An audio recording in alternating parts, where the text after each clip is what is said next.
म्हणजे देवावर कधी चिडलायत का?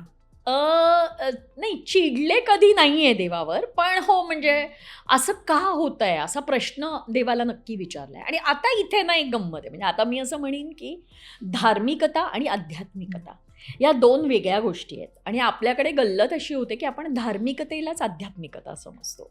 तर मला सुदैवाने गेल्या काही म्हणजे मी असं नाही म्हणणार की हे मला विशीपासूनच माहीत होतं, असं नाही आहे. शेवटी आपण जगत येतो, आपण काही अनुभव गोळा करत जातो, बरे वाईट सगळ्या प्रकारचे, आणि त्यातनं आपण शिकत जातो.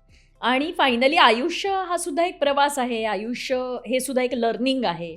तर त्यामुळे एक एक काही गोष्टीवर आपली ठाम मतं असतात, मग हळूहळू ती बदलतात. थोडंसं जगून झाल्यावर, थोडासा अनुभव गाठीशी आल्यावर कळतं, नाही आपण 5 वर्षापूर्वी हा असा विचार करत होतो, हा चुकीचा आहे, हा आता असा करायला पाहिजे.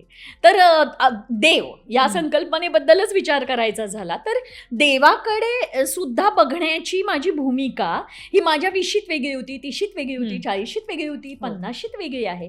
कारण त्या प्रवासाने मला शिकवलं की मी कसं बघायचंय. आता तू जे म्हणालीस ते आम्ही 3 मैत्रिणी होतो, शैला काणेकर, पौर्णिमा पाटील आणि मी अनुपमा ताकमोगे. आता 20शीत जेव्हा आमच्याकडे आम्ही स्ट्रगलर होतो, आम्हाला काहीच नाव नव्हतं, आम्ही आमचे फोटो त्या काळी फोटो ऑफिस टू ऑफिस जाऊन द्यावे लागायचे. म्हणजे आम्ही तिघी मैत्रिणी मिळून एक जण कुणीतरी आमच्यापैकी असं आम्ही भेटलो की ठरवायचो, हे प्रोडक्शन यांचं ऑफिस भाईंदरला आहे, यांचं अंधेरीला आहे, यांचं जुहूला आहे. मग आम्ही ठरवायचो की आजच्या दिवसात किती ऑफिसेस आपण कव्हर करायचे.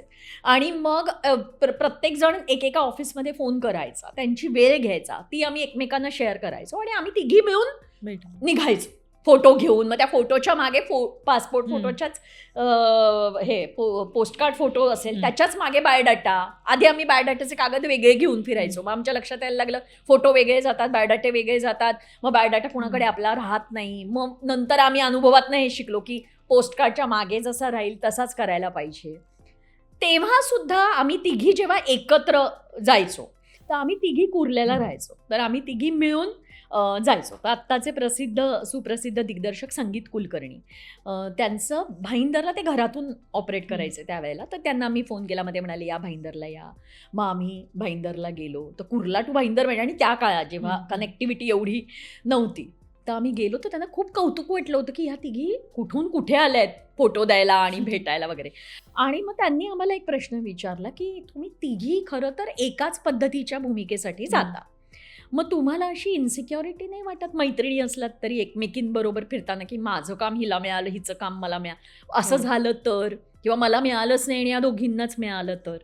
तर मला इतकं समाधान वाटतं स्नेहा की त्या वयातही ही अक्कल होती, हे नशीब म्हणायचं की आम्ही तिघींनी असं उत्तर दिलं होतं, तिघींनीही. आणि की नाही, कारण आमचा याच्यावर विश्वास आहे की जिच्या कपाळावर जे लिहिलंय ते तिला मिळेल आणि जिची ती भूमिका असेल तिला ती मिळेल.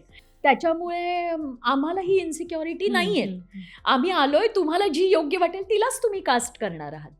आणि आम्ही इतकं अशा पद्धतीने आम्ही तेव्हा गेलोय, खूप जणांना भेटलोय. पण आज मी विचार करते, वा आपल्याकडे ही मॅच्युरिटी त्याही वयात होती, हे किती चांगलं आहे. यानी काय होतं तुला सांगते, तू म्हणालीस तसं, जेव्हा आपल्याकडे काम नसतं तेव्हा असं वाटणं अगदी ह्युमन आहे की अरे शैलाकडे काम आहे, माझ्याकडेही असावं, हे ह्युमन आहे, हे वाटण्यात काही गैर नाही आहे. पण ह्याचं रूपांतर जेव्हा शैलाकडे काम आहे माझ्याकडे नाही आहे ह्याच्यात जेव्हा होतं ना, तेव्हा प्रॉब्लेम होतो. आणि इथे मी म्हणते धार्मिकता आणि आध्यात्मिकता. आध्यात्मिकता ही गोष्ट तुम्हाला हे शिकवते की मत्सर, हेवा, दुसऱ्याला मिळालं ते मला मिळालं तर का नाही मिळत, ह्या गोष्टींचा फायनली काही उपयोग नसतो. तुम्हाला तुमच्या नावे जे लिहिलंय तेच मिळणार आहे. मराठी मनोरंजन सृष्टीमधील मालिका, चित्रपट, नाटक तसेच कलाकारांबद्दलच्या नवीन अपडेट्स जाणून घेण्यासाठी नक्की सबस्क्राईब करा इट्स मज्जा मराठी या आपल्या नवीन यूट्यूब चॅनलला.